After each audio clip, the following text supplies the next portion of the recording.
Hello, everyone, and welcome to WriterSpeak, a program dedicated to the written word and those who produce it. I am your host, Jeane Slone.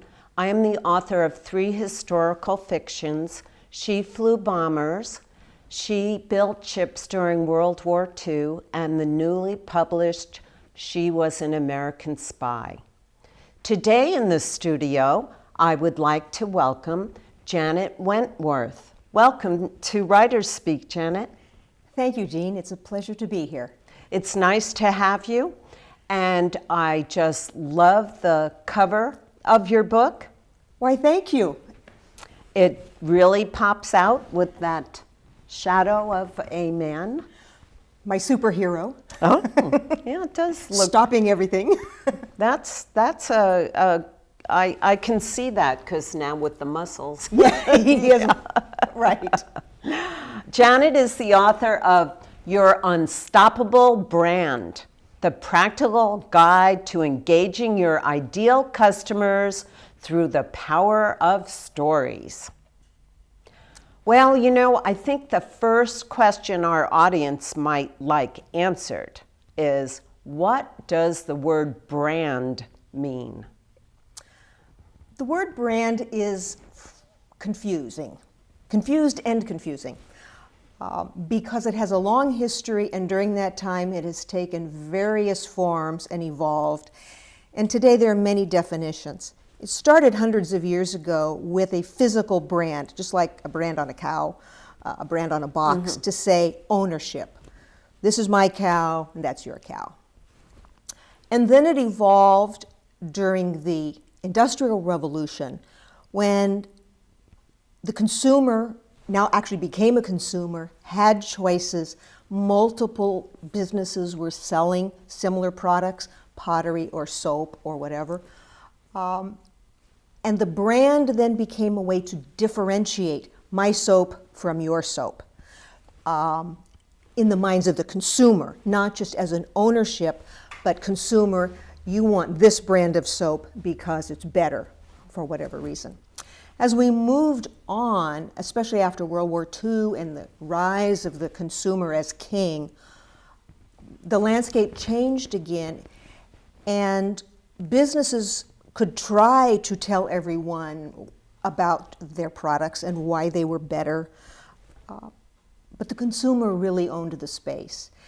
And the whole paradigm has shifted so that now the consumer owns the brand. It's the consumer expectation that now is driving the brand. As a business, you develop marketing, you develop services, products, logos, a lot of physical manifestations of your business. But if it doesn't meet what the customer experiences, the brand is just a fraud and fails to engage that customer. Therefore, it's what your customers have come to expect from you. Well, that is important for us all to understand what the meaning of brand is. I also wanted our audience to know who you were and your background. And you've had quite a variety of careers. Accounting, software development, sales training, website development, product marketing, and even travel writing. So you have a good background to be in the business you're in and to actually produce a book. Because Janet is a partner in the 10X Group, a Santa Rosa-based consulting company for startups and small business owners. You also are, I know, a business advisor with the Sonoma County Small Business Development Center, and then you wrote this book. So tell me, how did that come about? Writing the book was never the original goal, or even for a long time it wasn't the goal. I work with a lot of small businesses and medium-sized businesses who really struggle with their marketing. Sometimes it's a financial or a resource constraint. They don't really have a marketing person on staff. Sometimes it's just because they haven't articulated what it is that they represent in the mind of the consumer, what makes them different, what they stand for, why people should care about them. They're busy focusing on the product. I sell shoes or toothbrushes or wine glasses or whatever. And now that we're in this hyper-consumer society, you can buy toothbrushes and shoes and wine glasses anywhere. People now want to buy from people they like, that they share values with, that they care about. They want to engage with those businesses. It's a very different scenario. And many businesses, especially smaller ones, because they don't have the benefit of ad agencies or creative agencies to really help them along, they're struggling on their own, they have not gotten on board with this. And therefore, in working with my customers, it was always, how can we use Facebook, or I need to get some pay-per-click ads going. They were always focusing on independent tactics and not thinking about a cohesive and a consistent representation for their business, so that they were always showing the customer who they were and why they should care and why they should buy, of course. It's ironic that large corporations have gotten the message, and they're busy trying to personalize their business. We have the Geico Gecko and other cartoon characters and videos and so forth, trying to make those large organizations look very personal and friendly. I found frequently with my clients, they always felt like being small was something to hide. So they were busy trying to look bigger, more prosperous, and hid their passion story, hid their purpose story, and really failed to use their greatest asset, which is who they are and why they are in this business. And so this is a nice workbook. So a business owner can actually use it and write ideas in it. It's an extremely practical book. It started out because I was doing workshops on storytelling for marketing, 6-week workshops, and I had a lot of handouts. And then I started to realize, well, I needed to put them together, I needed a binder. It was starting to get very expensive to try and figure out how to do this. And I looked at local print shops and whatnot, and it was pricey. Then I realized I could use print on demand and turn it into a book. It would be bound, it would look really professional, and be much cheaper. And then I decided, well, as long as I'm going to all that work, I might as well make a book and sell it on Amazon, which I do. So it's one of those odysseys of that you this and then that, and you see opportunities. So now I have a book. And your book sells very well. That's just wonderful to hear. Yeah. So let's get back to that interesting idea of small businesses telling their story, that will brand them and help their businesses. Could you give us an example? I can give you a couple examples. One was a local woman who was starting a business. It was a directory matching people who needed in-home care for an adult or a child, for anyone actually, with caregivers outside of the mainstream agency. So this would be not skilled nursing, but for someone to come in and assist. And it all began because she had gone on this odyssey with her parents who lived in Oklahoma, and going through dementia and other medical problems and just aging, until finally her father passed away, and she brought her mother out here and was getting her set up in an assisted living place, and her mother was not happy with the idea that she had left her home in Oklahoma to be put in an institution. And so my client then bought a house, and they retrofitted it, made it a wheelchair accessible, and went through all of this agony. And then things worked out fine, except her mother finally passed away. And she realized she had gone through so much with this experience that would be helpful to other people. And that's why she started the business. But none of this was on her website, except maybe 2 sentences that said, I have been there and through the journey of taking care of 2 aging parents. And we struggled to get this business going, getting any traction on her marketing. And then one day she called me. She was all excited. North Bay Biz Magazine had run this feature story on her.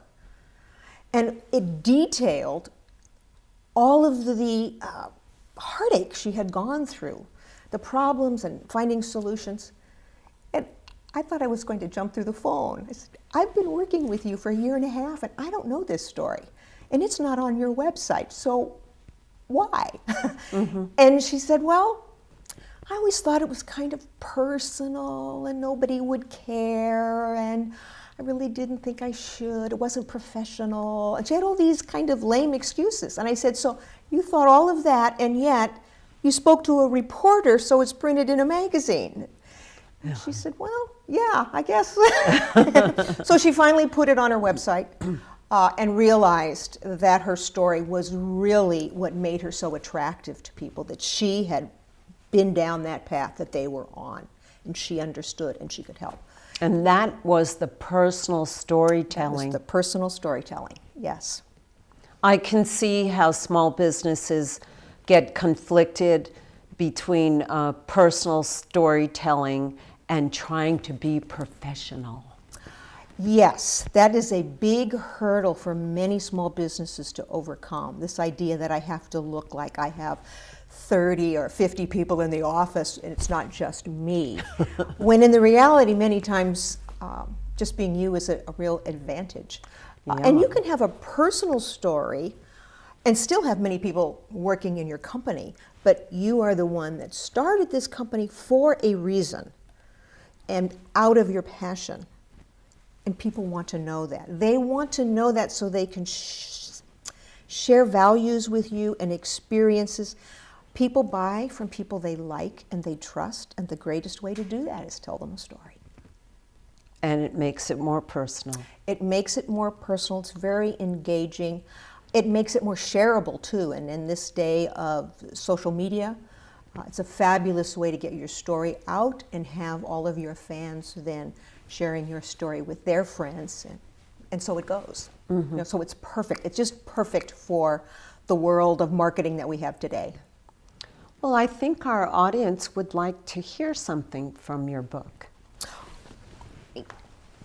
I thought what I would read are some of the common myths that people have about storytelling, which prevents them from really taking advantage of stories. That sounds great.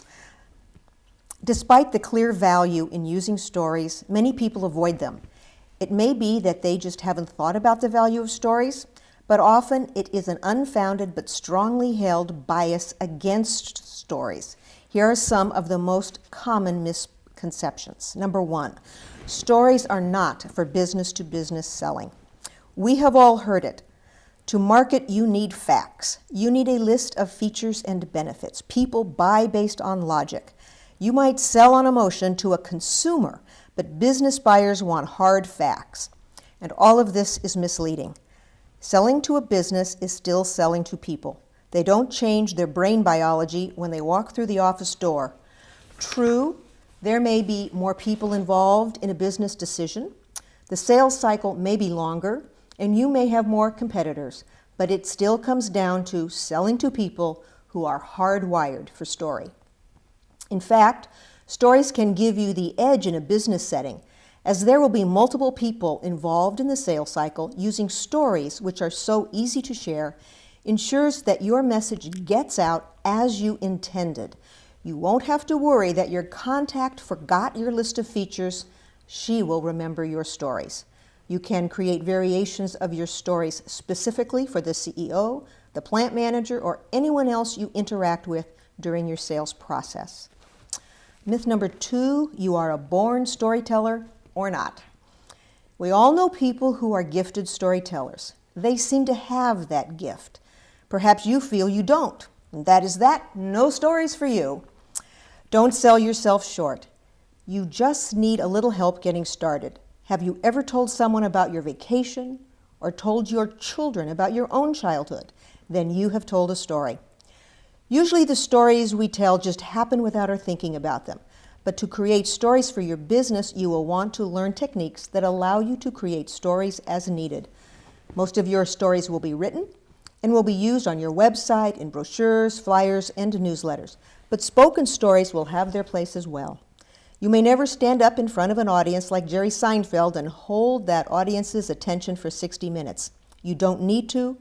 That is not what we are talking about. Jerry is an entertainer. Once you learn the basic elements of a story and a few techniques, you will be creating and delivering your marketing stories with confidence.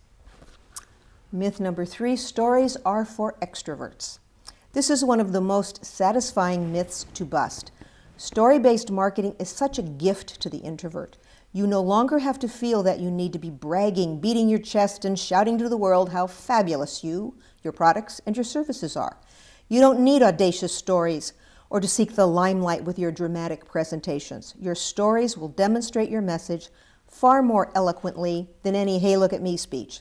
Besides, many of your stories will have your customer as the hero, and you can stay quietly in the background. Myth number 4, you have to be a good writer. If you are thinking you need to be Stephen King, don't worry. That isn't the kind of writing skill you need. You do need basic language skills. A good thesaurus wouldn't hurt. What you really need are practice, patience, and feedback. Most of your stories will be quite short, perhaps only a paragraph or 2. Others will be longer. But you won't be doing character development, inventing subplots, or needing the wit of George Bernard Shaw. Your stories will be authentic, honest, and from the heart. They will be crafted to resonate with your ideal customers who need what you are selling. Those qualities you cannot learn or buy.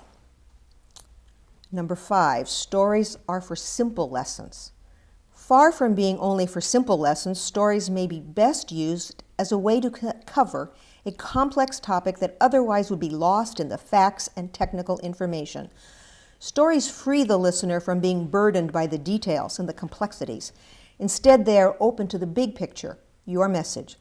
It is true that stories are not the best method for writing a catalytic converter troubleshooting guide, but stories need to be used appropriately. Stories are used to teach a lesson, convey a message, encourage action, and prove a point. And number 6, I don't have any stories. Trust me, you have stories. And in Chapter 3, we discuss how to find material for your stories. That's great. That's really good. Very, very practical way. And I'm sure you have to then help a lot of small business owners to find their stories. Some people need help finding the stories. What I found in my workshops is many people come with too many stories and they don't know how to use them appropriately. So I spend a lot of time on making sure that every marketing story is built to deliver a specific message. You tell a story to get someone to change the way they think or to take action. What do you mean by signature story? A signature story is the story usually built around your passion, the founding of the business, the purpose you have, why you are doing this. So it's a story that is the foundation for really all the rest of your marketing. It seems like you use the word passion a lot, and that seems to be the key. I imagine you have to find what is the business owner's passion, or why have they made this business in the first place. They must have a passion for it. It's pretty hard to be starting a business if you have no passion for what you're doing. But it isn't always right there and well articulated by that business owner. So we spend time trying to find that moment when they decided they wanted to run this business. get it started, put in all the energy to make it happen. And sometimes that takes a little time. And sometimes they think, well, you know, I'm doing this because I used to be an IT consultant for XYZ company and they laid me off, so now I need to pay the mortgage, so I started my own consulting. And it doesn't have an obvious founding story that would be useful. So then we try and look at situations where they have worked with a client or a customer and walked away on cloud nine.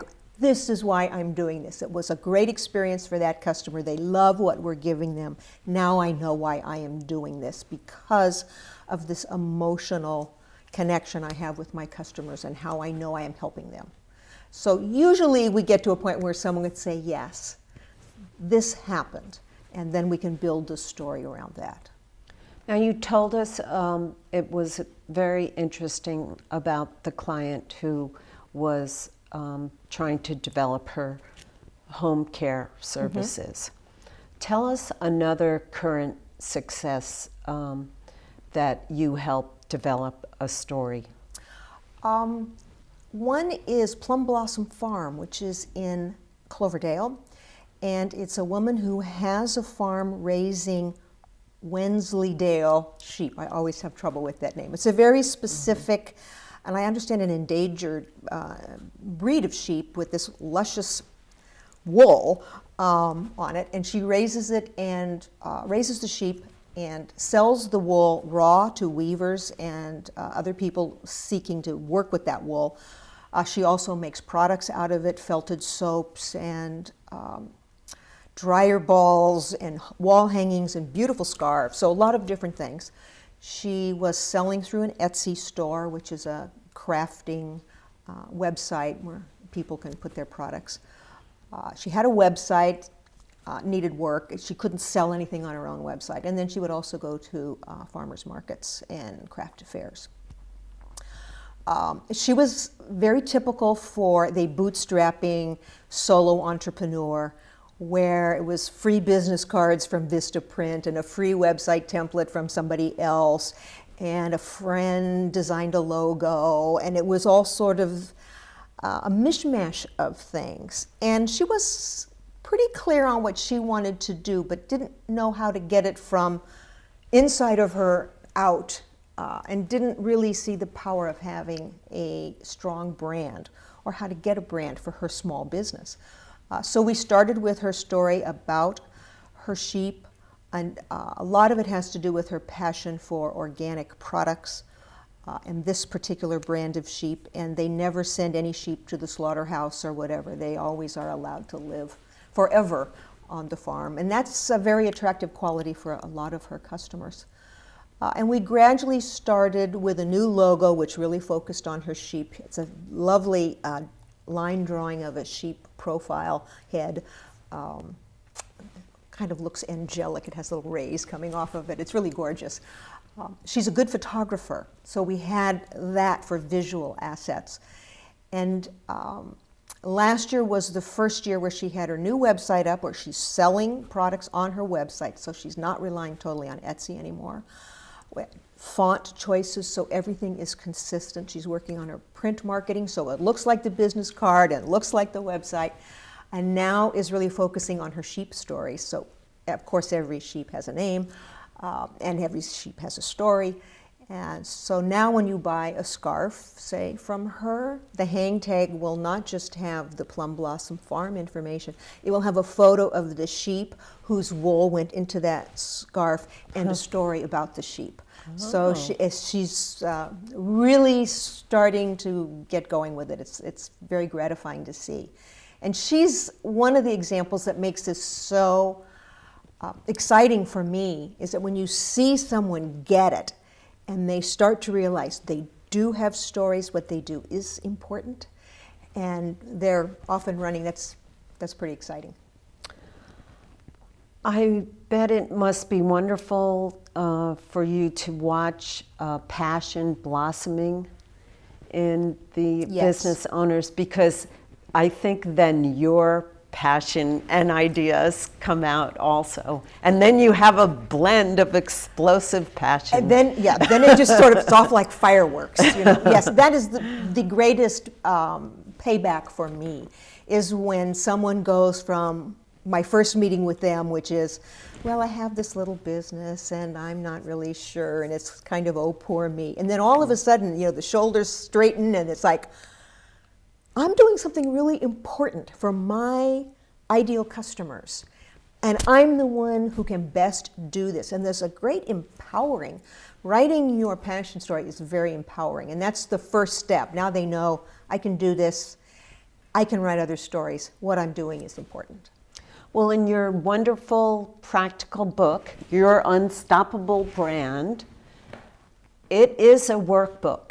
And Yes. there are actual lines and questions that a person can fill out. I think people will find it to be a very handy and practical book. Thank you. I was very surprised to read that you are actually taking a cartooning class, how to make cartoons, because you're getting ready to produce another book. Well, actually, the cartoons are hopefully going into this book. I haven't quite worked it out yet, and my cartooning skills are subpar at the moment. But I was working on creating a cartoon character that could be throughout the book, helping to illustrate the exercises and the different points and add a little levity. My hero on the cover, he's pretty serious. He is smiling, but he's a little more serious than I wanted. I actually thought he was laughing. Well, good, okay. And I would like to add a little more lightness to it. This is very serious. It's very important for a business's success, but I think that you can have a good time along with it. So that was what I wanted to do with the cartoons, although I have no idea where it will go. So you are actually working on a second edition? I am working on a second edition. It's a little vague now what I will do, but yes. And all of this comes from doing my workshops. That's where I get feedback from people on what's working, what's not. They need more help with the writing process, so I need to expand that section. I'm also looking at using it to do online, like home study courses where there might be audio and video or other elements to help people do it. In a workshop, it works well because everybody learns from each other, and it's very useful. But when you're doing it on your own, even though you have a workbook, sometimes you get stalled and you don't know how to break through. Mm-hmm. So I know that the use of Skype and using it to consult with people all over the world is now happening. Is that something that you've done at all? I have not done teaching over Skype. I use Skype. I think it's fabulous. Yeah. And it's wonderful that you can be talking with somebody in Australia or London or wherever, just like they're next door. I haven't used it yet for any distance learning. All the workshops I have done so far have been local. I do some through the Renaissance Center in Marin, and I just finished one in Ukiah with the Chamber and the SBDC up there. So we'll see. It's all sort of evolving, and opportunities are popping up, so I'm just sort of letting it happen, and we'll see where it goes. It sounds like such a good possibility. Well, where can we buy this wonderful practical book, Your Unstoppable Brand? Amazon. Amazon.com is the place. You can find it on Amazon by searching for Your Unstoppable Brand. I also sell it on my own website, unstoppablebrand.com. Oh, but good. it goes to Amazon, so you end up at Amazon no matter what. Uh-huh. And we'll have that in the credits for our audience. Wonderful. As the cover will also be in the credits. Well, thank you so much for joining us on WriterSpeak, Janet. It was a pleasure having you. Thank you so much, and it was an enjoyable experience. WriterSpeak was produced at C Media Labs in Santa Rosa. We would like to thank our sponsor, the Sonoma County Gazette. Please join us next time for another exciting episode of WriterSpeak.